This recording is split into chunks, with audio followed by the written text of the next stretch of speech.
Hello everyone, welcome back to my YouTube channel. My name is Alessandro. Thank you so much for being here today. Today I'm very excited to be bringing you guys the BookTube Newbie Tag Challenge video.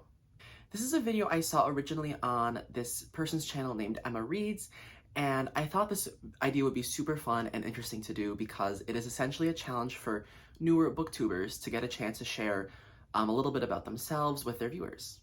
I think since I'm a newer booktuber, I've had my channel for a little under a year, and I've only recently started uploading on a more regular basis, I thought this would be a really great chance to share a little bit about me with you guys who've been watching. So I have a list of a few questions on my computer next to me, and I will start answering them, but first I just want to say, if you are new here, hello, hi, my name is Alessandro. It is very nice to meet you. Thank you so much for checking out the video today. I really appreciate having you here. I hope you will stay for the rest of the video so you can hear a little bit more about me, my journey with reading, and some of my interests outside of BookTube. And if you like what you see and you want to join me on my bookish adventure, please give the video a big like and consider subscribing to the channel for more content coming your way soon. But without further ado, let's get into these questions. I'm really excited to start this. I'm gonna get my laptop right here, make sure it doesn't bump into anything. So question number one is, why did I start this channel? I started this channel probably for the same reason that a lot of you, maybe who are newer booktubers, have started your channels. I wanted a space to share with other people and connect with other people about the books that I really love and am passionate about. It's not so much like in my everyday life that I don't have friends that read, because I do have a lot of friends that read and like the similar books that I do, but it's more so like about creating a newer community on the internet and branching out and meeting new people who love books and reading as much as I do, and making a space where people can come and talk about their favorite books as well. Overall, just really passionate about sharing and communicating. That's such a big part of my life in what I do for work and what I want to do in my career. So that's like a big thing with BookTube, is I just want to share and connect and create more content and connect people all over the world. Question number two is interesting because it's, what's something fun or unique that I bring to BookTube? And I think this is an interesting question, and I was thinking about my answer for this before I sat down to film. And I think the biggest thing that I can bring to BookTube is that I have so many more interests outside of reading. For example, I just finished my university degree in classical clarinet performance and Japanese language. So much of my life outside of filming YouTube videos and reading is studying Japanese and practicing Japanese to become fluent, and also practicing clarinet and listening to classical music and all types of music, to be honest, to kind of grow and broaden my horizons as a musician. So I think one of the things that I can bring to this YouTube channel in particular is I can bring you guys videos not only about reading, but also about music, about language learning.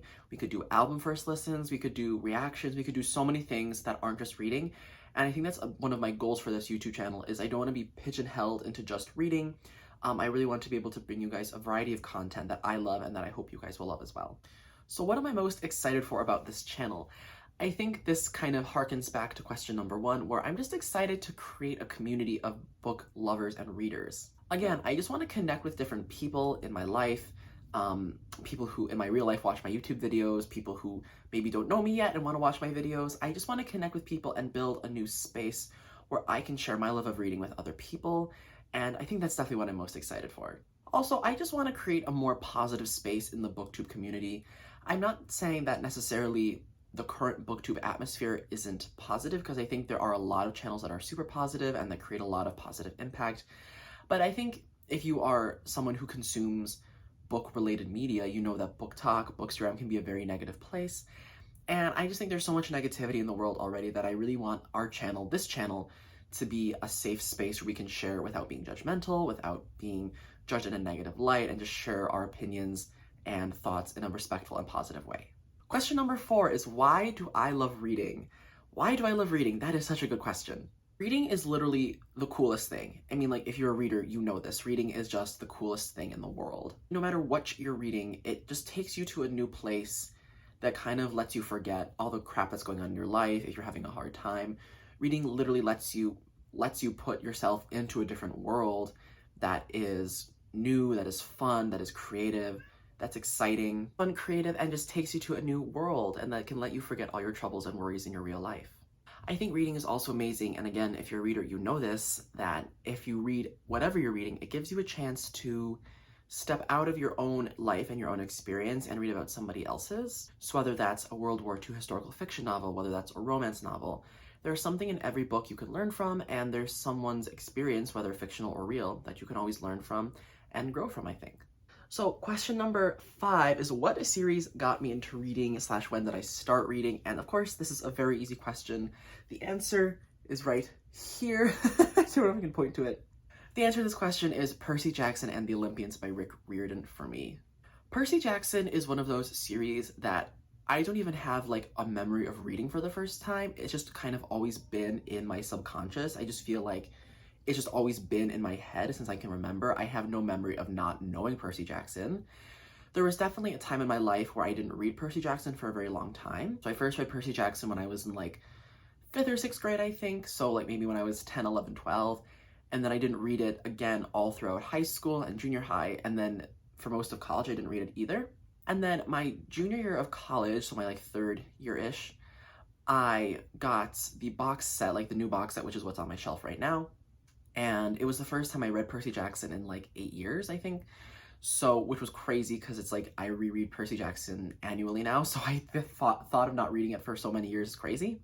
But I got the box set and I read all 5 books within like 3 days. I like didn't leave my room for 3 days and just read. It was such a fun experience, and it made me fall in love with reading so much again, as that was in the middle of COVID. It was 2020. It was a tough time, so I was really glad to have Percy Jackson as a little bit of a comfort in that time.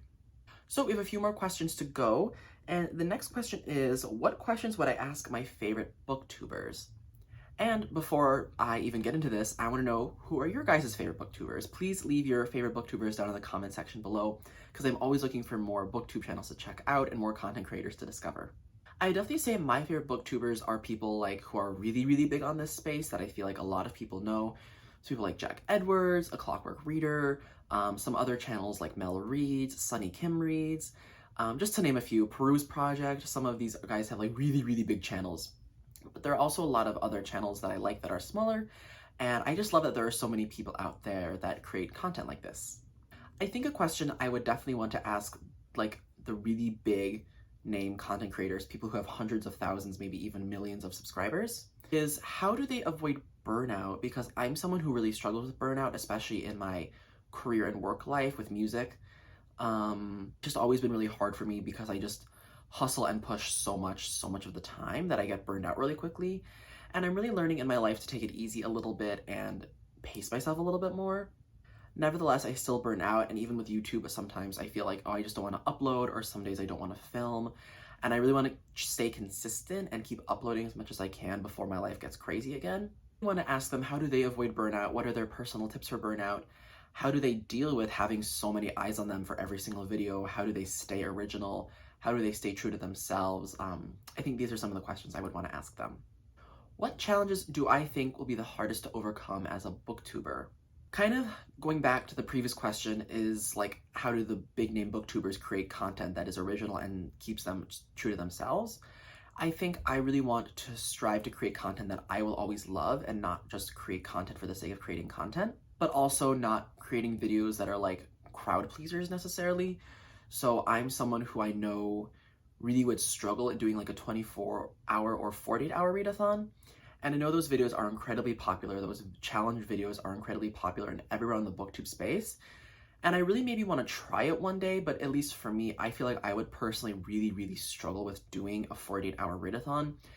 I don't read that much every day as it is. I maybe read for an hour, 2 hours max. So the fact that I would force myself to read for like 24 hours straight just sounds like really not fun at all. Nevertheless, I also know those videos do super well analytics-wise.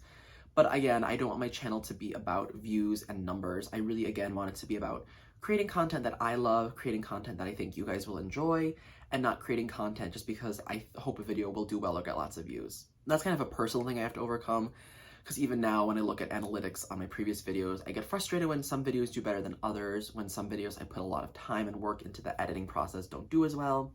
So it's just a personal thing that I have to overcome and hopefully keep working through as I keep creating videos, because I do want to keep creating videos that I love, that I enjoy making, because at the end of the day, I think that's my goal here, is just to create videos that I like, that at the end of the day I'm happy with, and at the end of the day, you guys enjoy. The second to last question is, where do I usually read? Now, if you guys have seen some of my other past reading vlogs, you know I actually really love reading outside. I live in an apartment subdivision where there is a pond and there is a bench outside the pond, and in the summer there's a tree that overhangs the bench, and it gives you a nice like cool shaded area to read. And then reading all the nature around you. There's like, of course, there's a street by it, so there it gets busy sometimes, but there are like ducks in the pond, there are some cool birds sometimes. And when it's quiet and you just have the breeze and the nature sounds around you, it is so incredibly peaceful. So now that it's November and it's cloudy out, it's colder, I don't really get to read outside as much anymore. So in most of my reading vlogs in the past few months and in the future years, will probably just see me reading inside on my couch, in my blanket, which is definitely my favorite place to read, is just be cozy on the couch with a book. Last question, and I hope you guys can get learn a little bit more about me from this last question, because the last question is, what kind of books do I like to read? On this channel, I haven't done too many videos at all, to be honest. I haven't uploaded that many videos, and I haven't uploaded too many sit-down videos like this one either. So you guys are probably wondering like what kind of books I like to read. I can kind of move a little bit to this way. You can see on my shelf I have books like Percy Jackson, I have Heroes of Olympus, I have some literary fiction, I have some romance up top, I have thrillers, I have ACOTAR a little bit. As you guys know, in my last book video, I did a little haul. My reading habits are a little bit all over the place, especially in the past 2 years. I've definitely branched out in terms of genre and have started reading a bunch of different kinds of books. To give a little bit of context, in high school, I read a lot of thriller and mystery. So if you guys know the author Dan Brown, he's the author of the Robert Langdon thriller series, which are some of my favorite books of all time. If you love thrillers and kind of mysteries built into that, I would highly, highly recommend you check these books out. It always shocks me because I looked on Goodreads the other day for the first time for reviews of these books, and they aren't rated very highly at all, which is just insane to me, because they are literally some of the best books that I've ever read. Also in high school, because when I was thinking about going to university, I was thinking like about what I wanted to study, and I definitely have a really vested interest in East Asian history, so like China, South Korea, Korea in general, and Japan. So I read a lot of books by the author Lisa See, who's a really prolific writer of especially like Chinese historical fiction books. So I read a lot of her works when I was in high school and when I was first in college. But in the past 2 years, I've definitely I still enjoy historical fiction, and I still want to read more books by Lisa See, who's one of my literal favorite authors. I actually met her back in 2019. But I've definitely discovered a love for romance. You guys know this. I read a lot of romance the past 2 years. Some of the romance books I've read have become absolute all-time favorites for me. So books like Red, White, and Royal Blue, Book Lovers, I would even say Beach Read, because I just love Emily Henry and love her writing now. And then I'm also trying to branch out into fantasy a little bit. I've never been a big fantasy reader outside of Percy Jackson, to be honest. I do enjoy this genre, and I think it's really interesting, and I'm getting into that a little bit with ACOTAR, but it's definitely a series that I have a harder time getting into. I think especially I haven't read that much high fantasy, like really long books with a lot of characters, a lot of world building. I've definitely read more shorter books in the past year, so I'm really hoping to get into that a little bit in the next year, or next few years at least. So if you have any beginner high fantasy recommendations, again, please leave them in the comments down below. Honestly, if you have any book recommendations that you think I'd like, please leave them down below in the comments. In conclusion, I would say my favorite genres to read are not fantasy, romance, middle grade science fiction, because I have like Renegades and Percy Jackson. So I would say romance, middle grade sci-fi, fantasy, and a little bit of contemporary fiction and historical fiction as well. So those are actually all the questions on the BookTube Newbie Tag Challenge question list. I hope you guys got to learn a little bit more about me and my reading tastes and my goals for this YouTube channel in this video. If you enjoyed this video and you made it this far, please give the video a big thumbs up and consider leaving a comment down in the comments down below. And if you want to see more content from me coming very soon and you want to join me on my bookish adventure, please subscribe to the channel. It would really mean a lot to me. I'm also on social media, so my Instagram and my Goodreads will be linked in the description down below. And if you just want to keep up with me on other stuff, give those a follow, and I try to update those pretty regularly. But without anything else in this video, I think I'm going to wrap it up here. Thank you guys so much for checking out this video. I hope you got to learn a little bit more about me. And if you want to leave a little bit more about yourself, I know I've said this a million times in this video already, but please feel free to leave a comment down below. And I really appreciate you guys all. Thank you so much for watching today, and I will see you in the next one. Bye!